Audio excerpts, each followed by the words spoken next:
اس کی جہنم سے ڈرنا ہے، یہ خوف بھی ٹھیک ہے، اس کی پکڑ سے ڈرنا ہے، یہ خوف بھی ٹھیک ہے۔ ان بطش ربک لشدید، تیری پکڑ بڑی سخت ہے، ڈرنا ہے، یہ بھی خوف ہے، یہ بھی تقوی ہے۔ لیکن بہترین تقوی یہ ہے کہ رب کی ناراضگی سے ڈرا جائے، کہ وہ ناراض نہ ہو جائے۔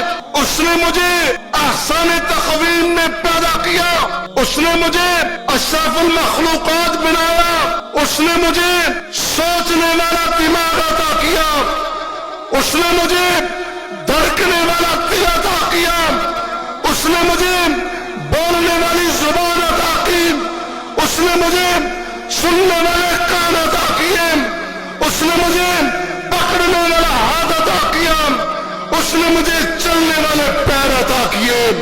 تو میں کوئی کام کرتے ہوئے ڈروں کیوں نہ، کہیں وہ مجھ سے ناراض نہ ہو جائے۔